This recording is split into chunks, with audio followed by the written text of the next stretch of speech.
Bienvenue à Algo Balado, le balado des services à la vie étudiante. Donc, on parle de santé mentale, on parle de stratégie d'apprentissage. Puis aujourd'hui, c'est un balado sexo. Donc, on va parler des premières fois avec le titre « Le courage de la vulnérabilité ». Donc, on va tout au long de l'épisode aujourd'hui voir un peu qu'est-ce qui nous amène à avoir ce titre-là. Donc, on va parler des rôles sociaux, des scripts sexuels, de toute la pression sociale qu'on peut avoir de rentrer en relation, puis la peur du rejet aussi, que ça peut venir chercher. Comment avoir le courage aussi de changer les fonctionnements qu'on connaît, qu'on a l'habitude d'avoir. Donc, on va également répondre aux questions qui ont été nommées par des personnes étudiantes qui nous ont été transmises via un formulaire que Catherine, tu as transmis par le biais d'interface. Donc, mon nom est Marion Deden, je suis intervenante en santé mentale, donc au service à la vie étudiante. Je m'occupe à la fois du soutien psychologique individuel et aussi des actions de prévention, des formations. Et j'ai à nouveau le plaisir d'animer ce balado avec ma collègue Julie. Bonjour Marion, donc mon nom est Julie Brisson, je travaille au service à la vie étudiante aussi. Je suis conseillère en soutien à l'apprentissage, donc j'aide les étudiants dans leur stratégie, dans leur méthode de travail. Et je suis très contente d'être là aujourd'hui avec nos deux invités. Donc, comment aujourd'hui on va parler de script. Donc, on va expliquer c'est quoi un script, puis comment on peut déconstruire les scripts, comment on fait autrement au niveau des premières fois. Donc, je vous présente nos deux invités, Michael Carlier, Catherine. Donc, je vous laisse vous présenter un après l'autre. Mais bonjour, donc merci de m'avoir invité. Michael Carlier, je suis entrepreneur social, je suis le fondateur d'un OBNL qui s'appelle Des Hommes qui changent, dont la mission c'est d'accompagner les hommes et les organisations dans des nouveaux codes finalement masculins. On va sûrement en parler dans la conversation aujourd'hui. C'est d'accompagner vraiment ces réflexions sur ça veut dire quoi être homme aujourd'hui. Il y a beaucoup de questions dans la société, alors sur l'aspect sexualité, mais sur plein d'autres aspects dans nos relations interpersonnelles. Alors voilà, donc je suis content d'être là avec vous aujourd'hui. Super. Catherine? Oui, donc moi, c'est Catherine Saint-Gilet. Donc, je suis la stagiaire en sexologie à l'ETS. Et mon rôle à l'ETS, en fait, c'est surtout de venir des consultations individuelles auprès des étudiants et étudiantes, mais aussi d'animer des ateliers sexo ou des activités, ou bien de participer au podcast comme ici. Et voilà. Et aussi, qu'est-ce que j'aime bien dire sur moi, c'est en fait que j'étais anciennement ingénieure avant. Donc, j'ai travaillé environ 5 ans dans le domaine de l'ingénierie pour finalement me rediriger vers la sexologie, chose que je ne regrette pas du tout. C'est très intéressant. Bon, ben merci de votre présence aujourd'hui, sujet qui va être très intéressant. Je commence par toi, Catherine, parce que on met première fois au pluriel, on dit les premières fois. Pourquoi aujourd'hui on parle des premières fois et non de la première fois? Oui. Donc, en fait, on va parler des premières fois parce qu'en fait, il y en a plusieurs, comme par exemple notre première rencontre, notre premier baiser, notre première fois non hétérosexuelle avec une personne justement du même sexe ou première fois avec jouet sexuel, première fellation, cuni, etc. Donc, il y a de multiples premières fois dans la sexualité. Par contre, souvent dans le langage commun, on va souvent avoir comme la première fois qui va faire référence à la pénétration dans un contexte, par exemple, hétérosexuel. Donc, qu'est-ce qu'on veut mettre de l'avant en parlant des premières fois? C'est que toutes les premières fois se valent. Il n'y en a pas une plus importante que l'autre. Super. Puis aussi au niveau relationnel, là, on parle un peu plus au niveau sexo, mais au niveau relationnel, est-ce que, justement, il peut y avoir aussi d'autres premières fois, Michael? Oui, bien sûr, parce qu'en plus, à ces âges, quand on est adolescent, jeune adulte, c'est là qu'il y a aussi beaucoup de questionnements sur notre construction identitaire. Donc oui, c'est potentiellement plein de premières fois où on se pose des questions sur nous-mêmes, ce qu'on est, ce qu'on aimerait être potentiellement, ce qu'on est parce qu'on nous demande, ou en tout cas, il y a une certaine injonction dans la société où on aspire à être quelque chose parce qu'il faut répondre à certains critères. Donc oui, c'est peut-être aussi des périodes où on se pose plein de questions sur nos premiers grands questionnements sur qui on est et qu'est-ce qu'on veut devenir aussi potentiellement. Puis des questionnements en fait qui se poursuivent tout au long de la vie. Mais oui, ça c'est sûr. On va le voir justement, tout ce qui est notion d'âge. Des fois, il y a beaucoup de pression associée à l'âge des premières fois, mais en fait, on se rend compte que les premières fois peuvent être tout au long de la vie. Absolument.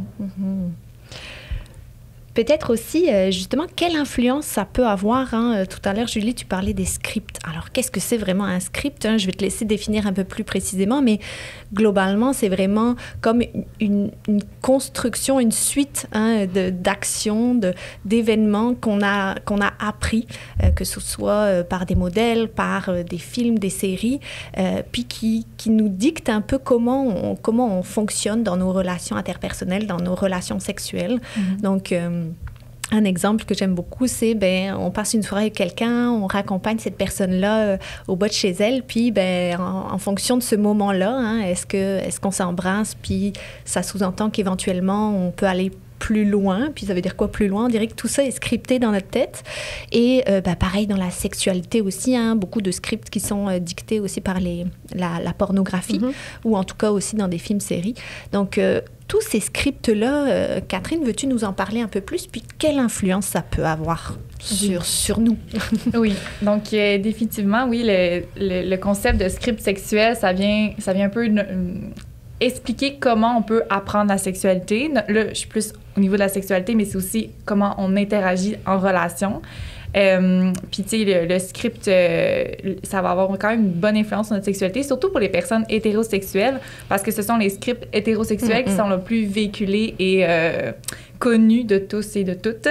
Puis, on va le remarquer souvent dans le langage commun. On va parler comme « Ah, on n'est pas allé jusqu'au bout ou sinon, on a juste fait des préliminaires. » Bon, je mets des petites parenthèses ici parce que j'aime pas beaucoup ce mot, parce qu'en fait, ça vient vraiment hiérarchiser les actes sexuels dans le sens où la pénétration va être centrale, puis ça va être comme les préliminaires disent, dans le fond, ça va être qu'est-ce qui va préparer à la pénétration. Comme l'aboutissement, en fait. Exact, c'est ça. Donc, ça vient vraiment hiérarchiser ça, alors que tous les actes se valent. Puis, moi, j'aime je mettrais le juste entre parenthèses aussi, parce que c'est comme si juste n'était pas suffisant, tu sais.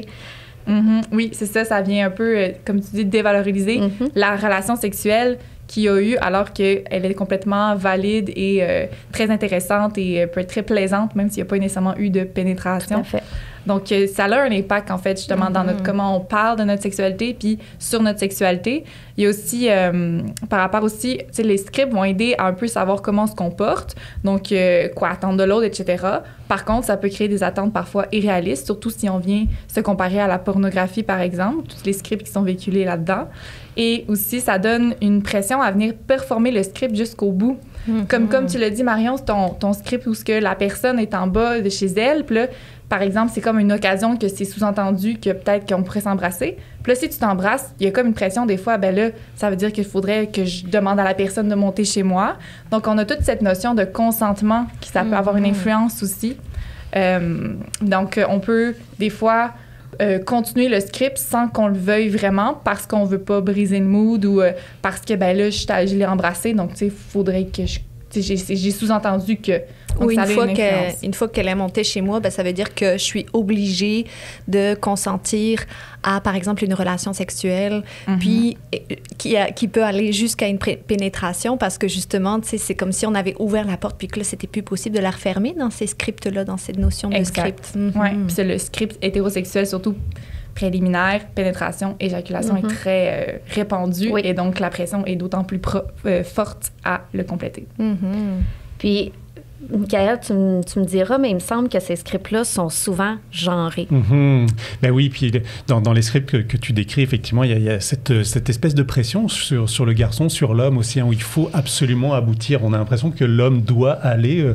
il y a ce script-là, il y a peut-être encore plus d'injonctions du côté du garçon, où il y a une espèce de non-dit, où ben non, c'est sûr qu'il faut que j'aille jusqu'au bout, parce que demain, qu'est-ce que je vais raconter? Enfin, il y a une espèce de pression un peu sur l'aspect de la quantité, où est-ce que j'ai accompli cet acte, un peu le check, c'est fait. Donc, on est aussi beaucoup dans le... est-ce que j'ai été vraiment jusqu'au bout de ce rapport-là, de cette conquête-là? Il y a quelque chose de très aussi presque animal là, dans ce comportement-là. Puis que finalement, on met peut-être pas assez en perspective finalement la qualité de la relation, parce que finalement, peut-être que c'était très bien d'être juste en bas de chez elle, puis que j'étais très à l'aise avec ça, puis on se reverra dans quelques jours, et finalement, c'est très agréable comme ça. Que le garçon se met peut-être une pression qu'il dépasse lui-même, en fait. Est-ce qu'il a tant envie? Peut-être pas. Mais peut-être qu'il va y aller. Est-ce que c'est autorisé de ne pas avoir envie en tant qu'homme? Exactement, parce qu'on s'attend à ce que le garçon ait toujours envie, en fait. Il y a aussi beaucoup cette pression-là de toujours avoir envie maintenant, tout le temps, peu importe un peu là où le partenaire. Donc ça peut prendre du recul finalement sur est-ce que moi aussi, oui, il y a l'histoire évidemment du consentement et d'écouter l'envie de l'autre assurément, mais il y a aussi sa propre envie. Est-ce que vraiment j'ai envie de monter chez cette personne-là? Oui, puis effectivement, les garçons dans ces scripts-là, c'est souvent aussi le garçon qui lead, etc. Donc d'autant plus une pression, puis le concept que les hommes ont toujours envie, il est là aussi présent, c'est véhiculé dans ces messages-là de scripts sexuels genrés. Et c'est difficile le lendemain de raconter à ses copains, finalement, tu l'as pas fait, mais comment ça se fait que tu l'as pas fait alors que tu avais l'occasion, etc. Donc, il y a comme une espèce de pression de performance là, dans ce relationnel-là. Oui, c'est ça, tu disais quand on en a parlé, ça s'est passé plutôt que comment ça s'est passé. Oui, on est très dans le quantitatif plutôt que dans le qualitatif. Est-ce que ça s'est bien passé ou est-ce que ça s'est juste passé, en fait? Puis c'est quoi le bien passé? Et effectivement, quand tu disais, il n'y a peut-être pas eu de pénétration, il n'y a peut-être pas eu de tel acte, mais est-ce que ça s'est bien passé? Est-ce qu'on a été satisfaits les deux? Est-ce qu'on était à l'aise dans cette situation? Ça, c'est l'essentiel, en fait. Donc, ça nous montre un peu tout le double standard dans les relations qui est encore présent. Oui, le double standard du fait que, dans le fond, les hommes, ça va être très valorisé d'avoir plusieurs relations sexuelles. Comme on l'a dit, tu sais, ben voyons, pourquoi tu l'as pas faite? C'est parce que c'est très valorisé. Contrairement aux filles, souvent, ça va être plus ou moins valorisé. On peut quand même, c'est encore présent dans notre société, le fait que quand une fille a plusieurs relations sexuelles avec différents partenaires, c'est moins bien vu. On en est encore là. Ouais. Oui. En 2024. Justement, pour les personnes qui s'identifient au sexe féminin, qu'est-ce qu'on pourrait leur dire? Parce que finalement, l'adhésion à ces rôles-là sociaux, c'est pas que pour les hommes, c'est pas que pour les personnes qui s'identifient au sexe masculin, c'est aussi certaines femmes adhèrent à ces rôles-là. Qu'est-ce qu'on pourrait leur donner comme message? Bien, c'est sûr que quand on vient adhérer fortement à ces scripts genrés-là, des fois, on vient pas nécessairement se re-questionner sur c'est quoi nos préférences, c'est quoi mes limites aussi. On vient comme plutôt suivre justement ces scripts-là sans trop questionner nos besoins, déterminer pourquoi est-ce que je suis toujours dans le même schéma pattern qui me rend pas nécessairement satisfait ou satisfaite, tu sais. Puis dans ce cas-ci, donc, est-ce que faudrait un peu plus se questionner, je pense, sur qu'est-ce que j'aime vraiment? Est-ce que ça correspond à qu'est-ce qui est valorisé, véhiculé ou, en fait, pas vraiment? Et laisser la place aussi à ce que le rôle genré pour les jeunes, pour que les hommes sortent de ces scripts genrés-là, d'avoir une ouverture aussi par rapport à ça. Donc, je dirais ça. Oui, ça revient beaucoup à l'introspection, finalement, à se regarder soi-même, qu'on soit garçon ou fille. Là, c'est de se regarder soi-même, qu'est-ce qu'on a envie, qu'est-ce qu'on aspire à quoi, finalement. Puis là, on parle beaucoup des hommes-femmes, mais c'est parce qu'on sait à quel point ces scripts sont très forts dans les relations hétérosexuelles, alors que dans les relations de la diversité, peut-être que ces scripts-là sont moins présents aussi parce qu'on en voit encore. Moins dans la culture, finalement, dans la culture populaire. Ça, dans les films, dans les séries, on a moins d'exemples, en fait, de scripts. Donc, c'est moins représenté, donc ça, on a encore du chemin à faire, mais quelque part, ça laisse la possibilité aux personnes de la diversité de créer leur propre script et de peut-être un peu plus à l'écoute de ce qu'ils aiment, ce qu'ils ont envie. Leurs propres besoins, en fait. Oui, c'est regarder leurs propres besoins. Ça permet, ça ressort dans les études d'avoir une meilleure agentivité sexuelle, donc le fait de justement venir rétrospectivement, c'est quoi mes besoins, puis activement les déployer. Ils sont moins, leur relation sexuelle est moins scriptée, beaucoup moins, donc ça laisse plus d'exploration, d'ouverture. Quand on a fait le balado, on avait regardé aussi des recherches qui avaient été faites là-dessus. Là, on en avait parlé, Catherine. Puis il y a une étude américaine qui est sortie en 2020, puis qui fait suite à une étude, à la même étude qui avait été faite en 2007, donc quand même beaucoup plus tard. Puis il disait que les scripts sexuels véhiculés dans les séries télé, les scripts hétérosexuels véhiculés, n'ont pas beaucoup changé depuis toutes ces années, OK?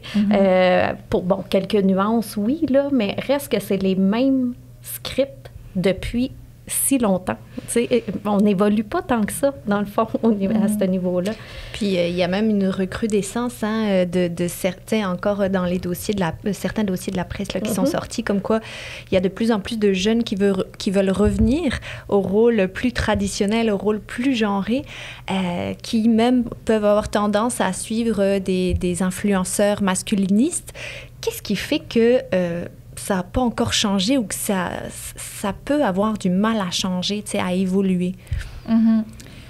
Ben, je peux commencer. Vas-y. Dans le fond, par rapport au script sexuel, pourquoi ça n'a pas tant changé? Je dirais que, en fait, les scripts sexuels, il y a une fonction à tout cela. Ça permet de se rassurer parce qu'on sait où ce qu'on s'en va. On sait quel rôle prendre. Puis c'est validé aussi par les autres. C'est reconnu par les autres parce que c'est véhiculé autant.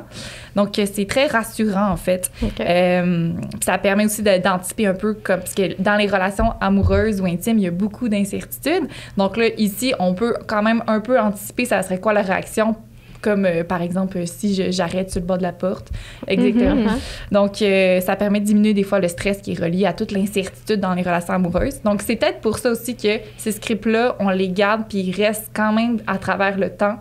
Malgré certains quand même scripts différents qui viennent un peu à peu à sortir des sentiers battus. Mais par rapport aussi au fait que il y a même une recrudescence, une adhésion à ces rôles genrés-là, à ces scripts. On peut peut-être penser qu'on est comme dans une période de changement. En ce moment, il y a quand même des nouveaux paradigmes qui sont créés dans notre société. Par contre, ça peut venir déstabiliser certaines personnes, venir les insécuriser. Et ça va faire en sorte qu'ils vont peut-être plus se raccrocher à ces schémas-là, à ces rôles-là, qui sont valorisés quand même dans une certaine mesure dans notre société. Donc, pour venir un peu plus se sécuriser. Fait que par crainte, par peur, puis pour être plus sécure, vont s'accrocher à ces rôles-là. Ouais. Accepter aussi, hein? Oui, puis c'est toujours plus facile d'aller dans des idées qui sont déjà établies, comme tu disais, que c'est beaucoup plus exigeant, finalement, d'aller inventer la suite plutôt que de se référer à ce qui a été déjà fait derrière nous. On parlait, tu nommais, Marion, le titre du podcast autour du courage, mais je pense que là, ça, on pointe quelque chose. Là, il faut être courageux pour aller contre finalement certains cadres qui sont déjà établis, même s'ils ne correspondent pas, même si on n'est pas à l'aise là-dedans. Et puis, il faut déjà s'en rendre compte qu'on n'est pas tant à l'aise dedans aussi. Il faut se questionner. On revient sur l'introspection. Et donc, ça prend du courage d'aller repousser ces limites-là, de remettre en question finalement ces façons de faire habituelles. Donc, c'est ça, c'est d'inventer la suite. C'est un peu, on a une page blanche, puis on a une page blanche sur le relationnel, sur l'aspect sexualité, parce qu'on a peu d'expérience, etc. Donc, c'est beaucoup de pages blanches. Donc, ça peut être très épeurant, effectivement, d'aller là. Mais en même temps, c'est là qu'on grandit, c'est là qu'on devient soi-même aussi, qu'on est plus authentique aussi. Bien, qu'on répond à nos propres besoins. Exactement. Oui, tout à fait. Puis on verra un peu plus tard comment concrètement, avec des petites astuces, des petits outils, on peut aller un peu plus là-dedans vers quelque chose qui nous ressemble plus, qui correspond plus à nos besoins, à nos envies. Mais effectivement, il y a un côté qui est déstabilisant, qui est angoissant de créer des nouveaux paradigmes, comme tu disais. On a souvent tendance à aller un peu plus dans le courant, même si ce courant-là, il ne nous convient pas tout à fait. Donc, c'est pour ça que ça prend du courage de changer, d'aller vers d'autres choses.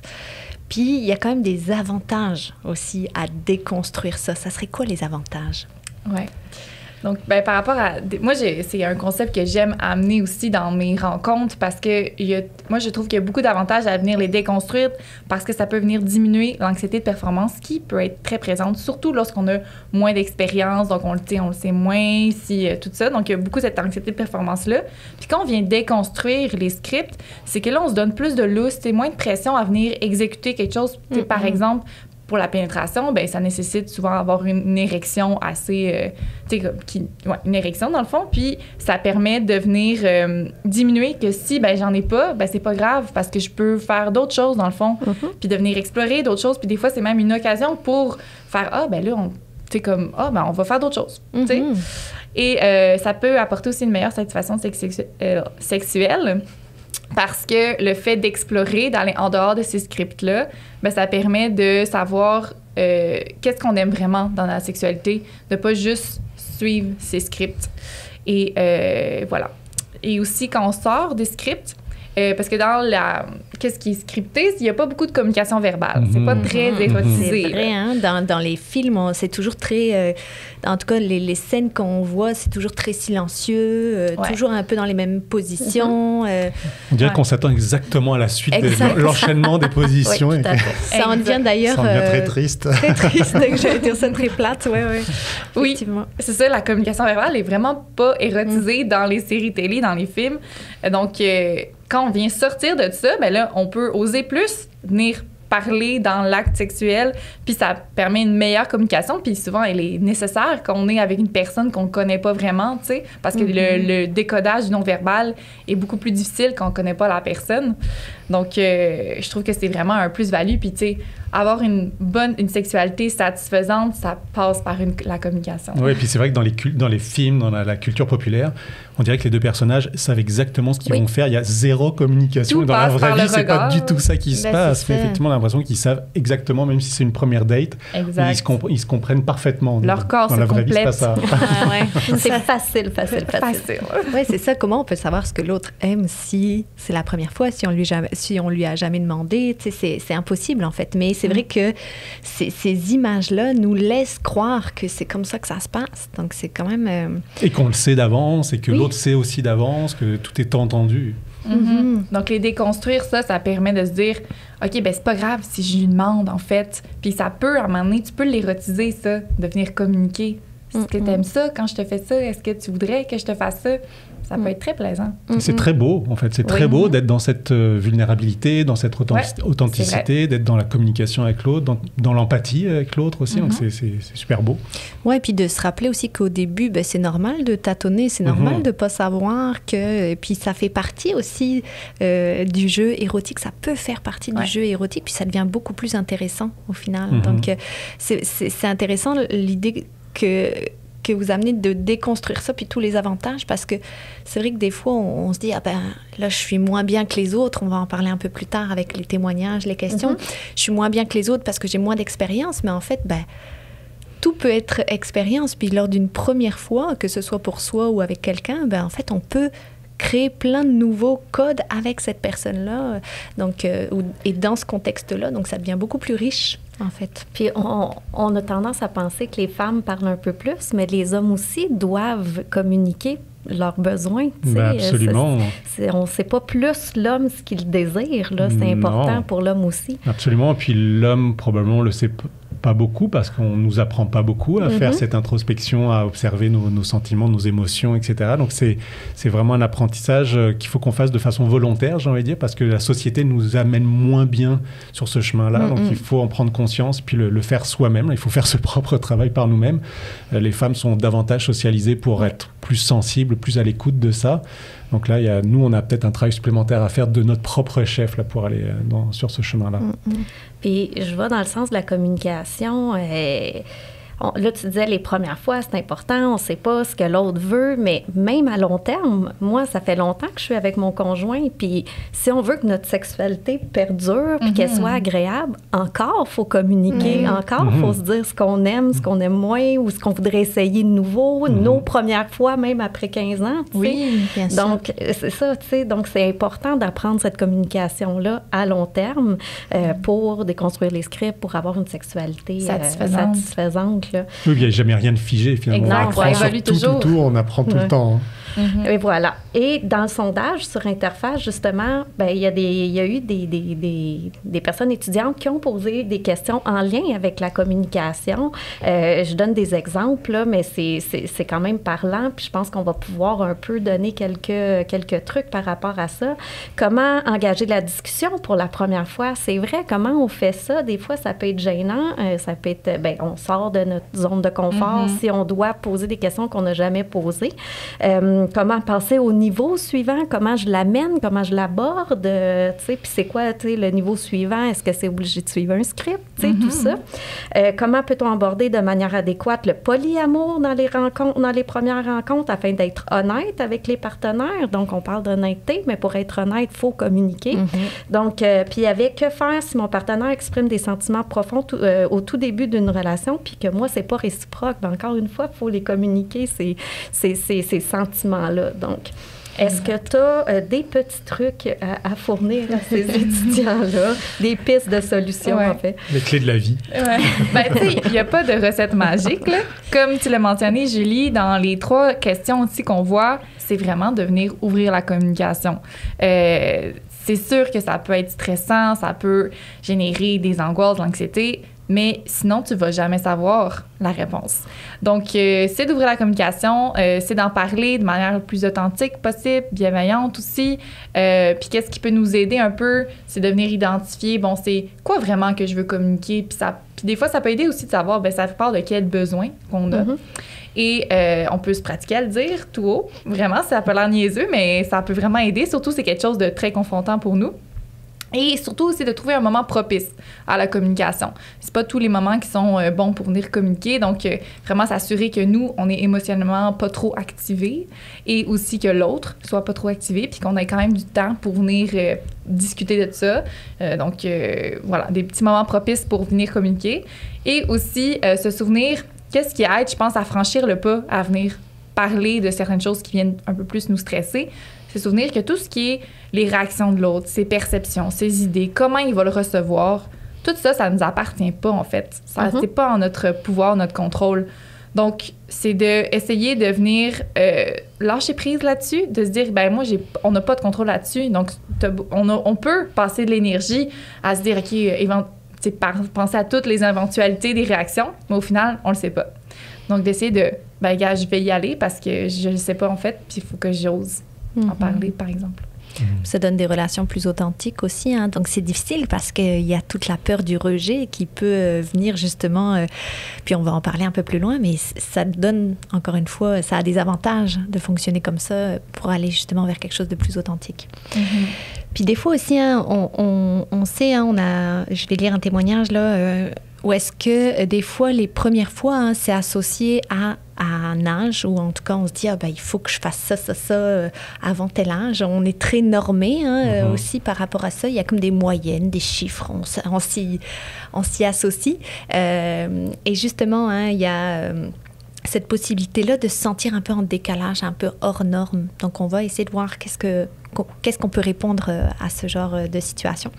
Donc, je vais vous lire ici un témoignage. Depuis quelque temps, je me sens décalée par rapport aux relations intimes, car les gens autour de moi ont des relations amoureuses et moi non. Je n'ai jamais eu de relations amoureuses et cela crée des frustrations, car je ne comprends pas pourquoi je n'ai pas le droit à ce bonheur.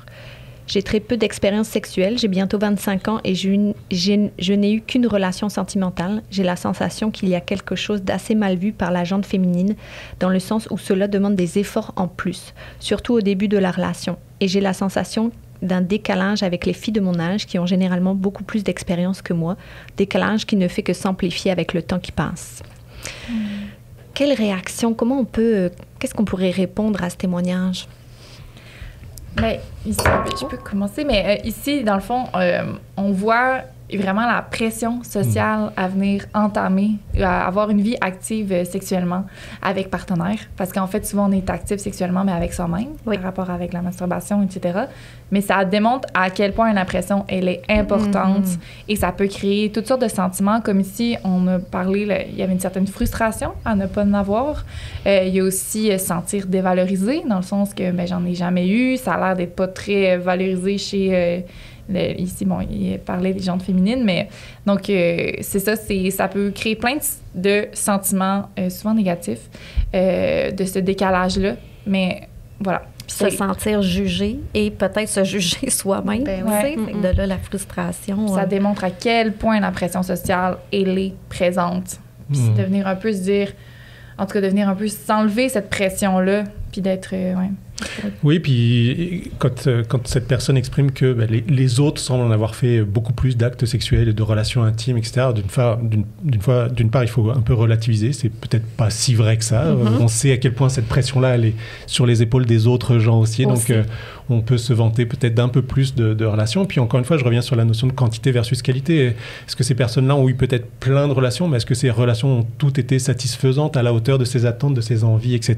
Peut-être pas. Donc, peut-être que oui, un tableau de chasse magnifique parce qu'il y a beaucoup de relations, mais est-ce que tout ça était finalement satisfaisant, rempli de bonheur et de complicité? Peut-être pas. Donc il faut relativiser aussi ce que les autres nous envoient aussi sur leurs relations, qui permet de relativiser que de dire moi j'en ai peut-être eu qu'une mais qui était agréable.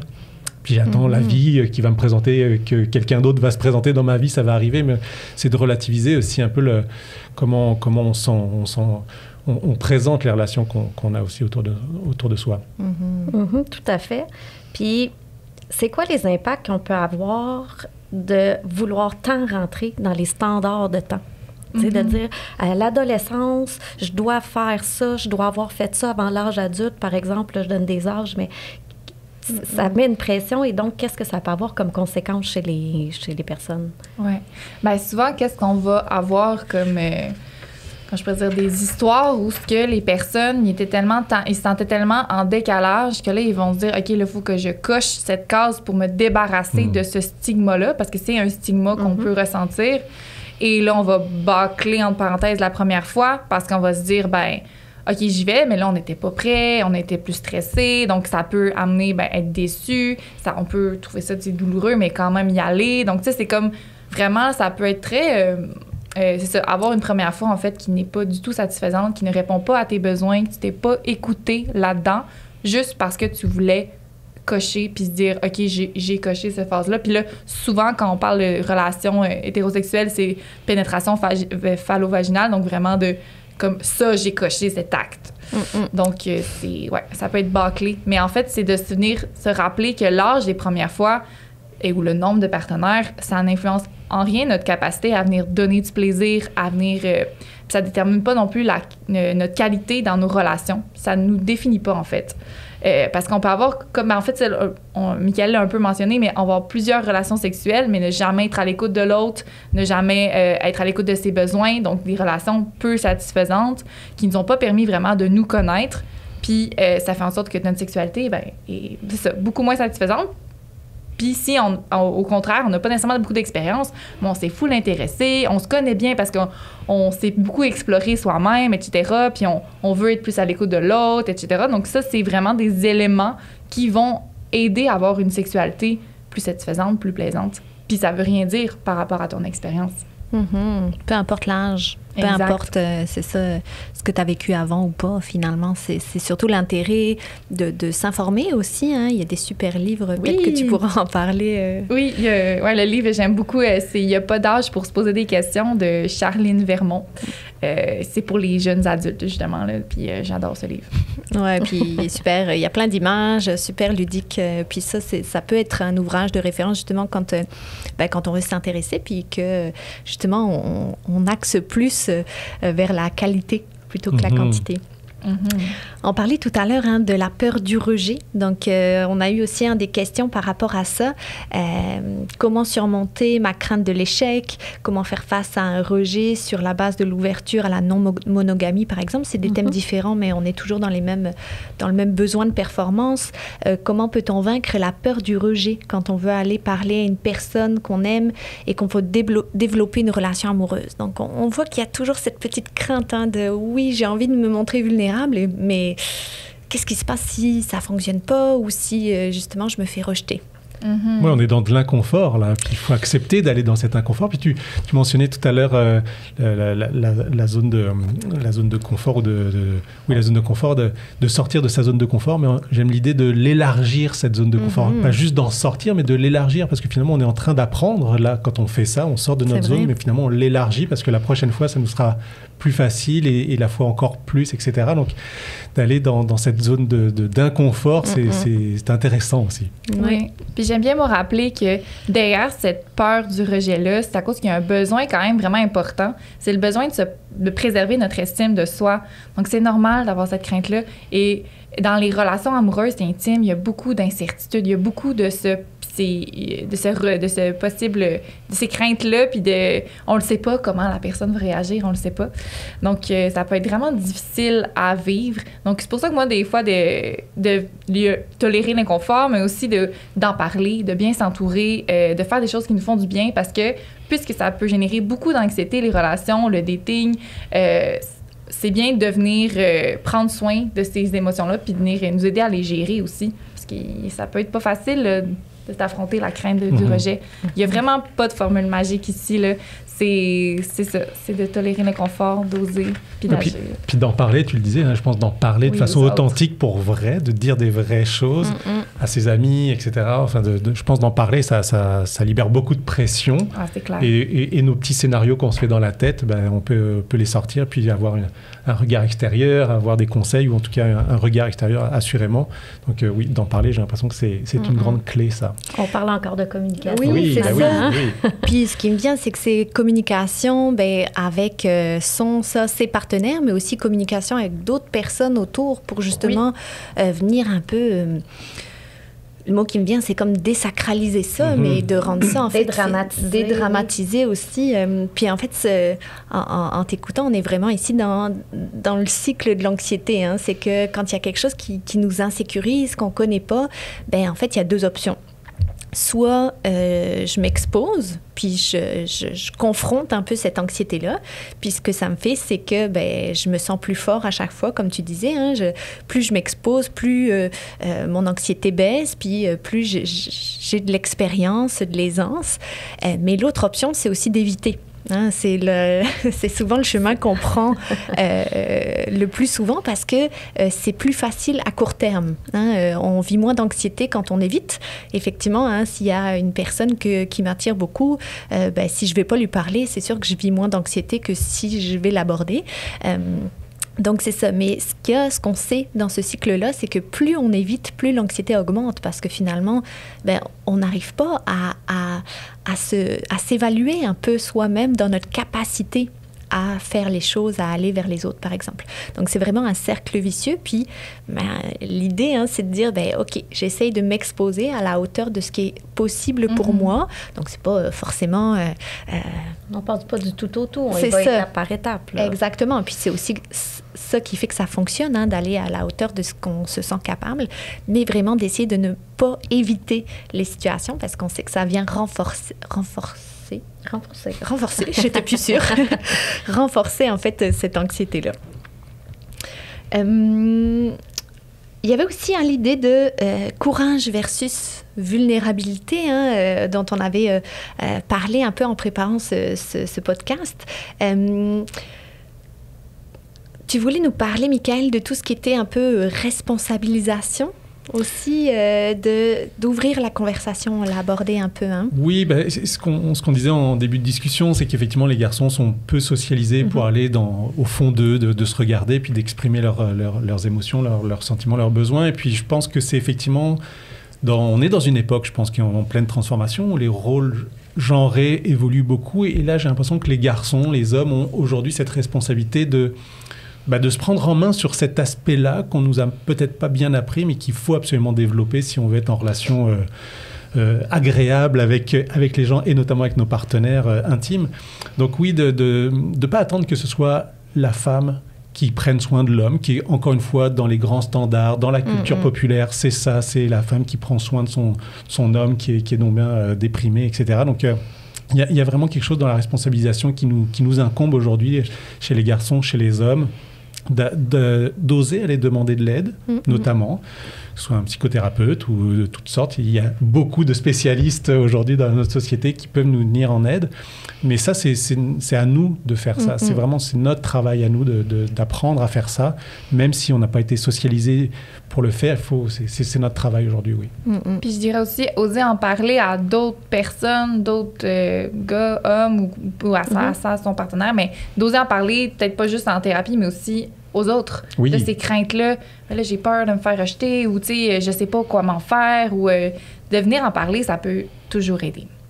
Puis je pense que ça vient aussi normaliser, hein, parce que je pense que dès l'instant où il y a une personne dans un groupe qui se montre, ou même entre deux amis, hein, mais une des deux personnes qui se montre plus vulnérable, ça ouvre la porte aussi à la vulnérabilité de l'autre. Hein. C'est comme si on se jauge un peu, puis on se dit, OK, il montre un peu de vulnérabilité, ça me laisse la possibilité aussi de le faire. Puis je pense que ça donne aussi des informations peut-être plus vrai, plus authentique. Hein? Tu disais, est-ce que finalement le tableau de chasse est vraiment aussi rempli? Peut-être que si on nomme un ami ou des amis que finalement c'est ça, j'ai peur d'aller vers cette personne-là, j'ai peur d'être rejetée, ou tu sais, j'ai pas beaucoup d'expérience en termes de quantité, ou j'ai pas trop aimé mes expériences en termes de qualité.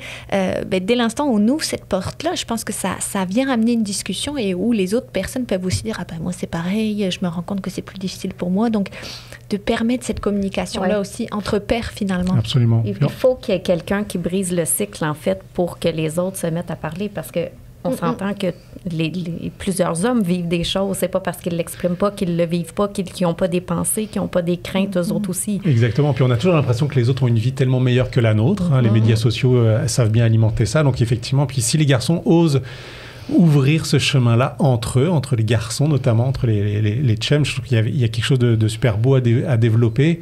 Puis effectivement, finalement, tu te rends compte que l'autre aussi vit des défis, a des questions, a honte peut-être de certains actes qu'il a fait ou qu'il n'a pas fait. Donc d'ouvrir ça, tout d'un coup, ça ouvre une grande humanité finalement entre eux. Puis si on est capable de trouver des pairs avec des modèles positifs. Des fois, on parle des réseaux sociaux qui peuvent avoir du négatif, mais il y a des gens qui s'exposent aussi sur les réseaux sociaux, qui ont des beaux modèles.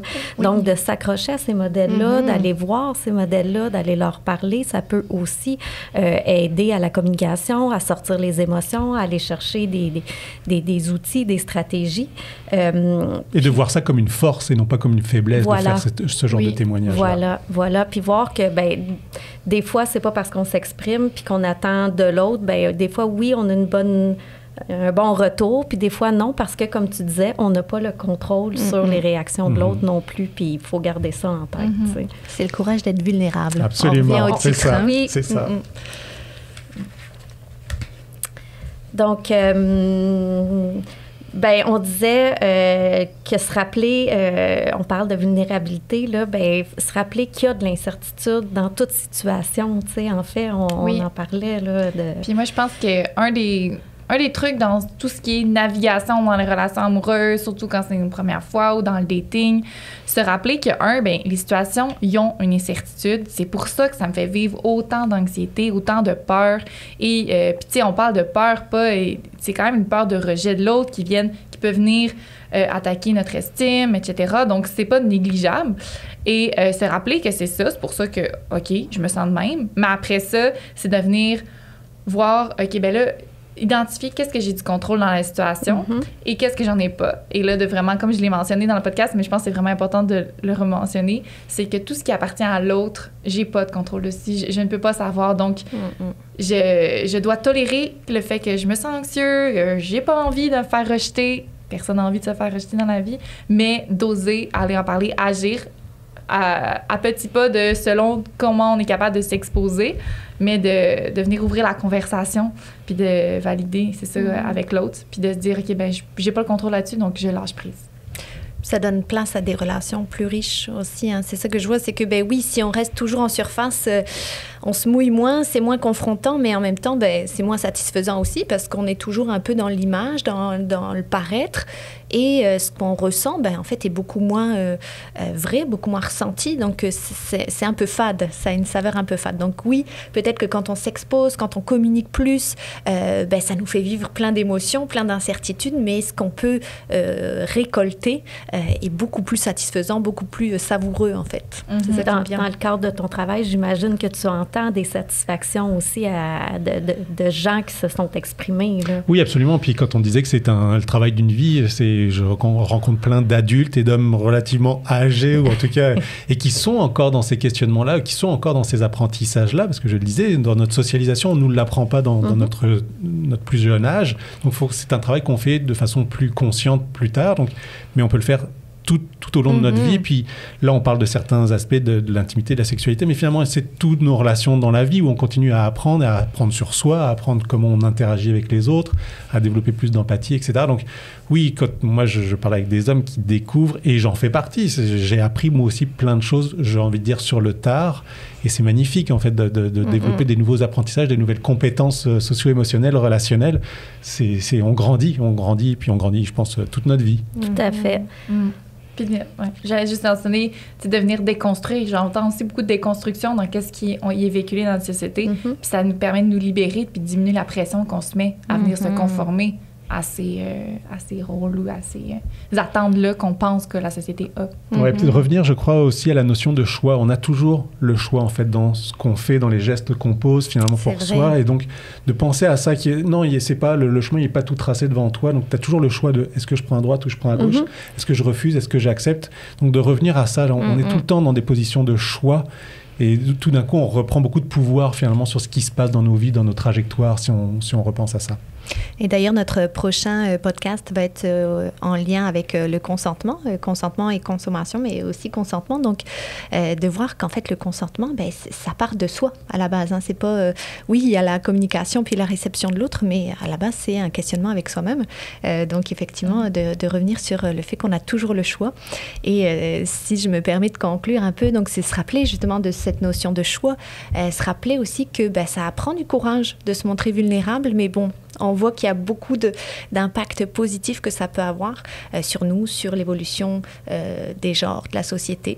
Donc, je pense que chacune, on a son rôle à jouer là-dedans. Puis, on vous invite à oser construire des nouveaux paradigmes et à aller vers quelque chose qui vous correspond davantage. Puis, j'ajouterais que s'il y a des personnes étudiantes qui sont intriguée par le balado, qui voudrait en parler, elle était encore là pour un certain temps avec nous, Catherine. Donc, les gens peuvent prendre rendez-vous avec toi. On a aussi notre service psychologique. Donc, les gens peuvent venir parler à nos intervenants psychosociaux comme notre belle Marion. Donc, il y a les services qui sont là à l'ETS, là, directement sur le campus pour pouvoir discuter de ces sujets-là. Puis je vous invite aussi à aller voir le site donc, de Michael, donc des hommes qui changent. Oui, deshommes.ca. Parfait. Wow. Merci beaucoup. Merci à nos invités. Merci à vous. Ça nous a fait vraiment plaisir. C'est un sujet très, très pertinent en 2024, je trouve. Oui, vraiment. Oui. Merci. Encore toujours pertinent. Merci beaucoup. Vous pouvez nous suivre, nous écouter sur vos plateformes d'écoute préférées, aussi sur YouTube. Et au plaisir de vous retrouver bientôt.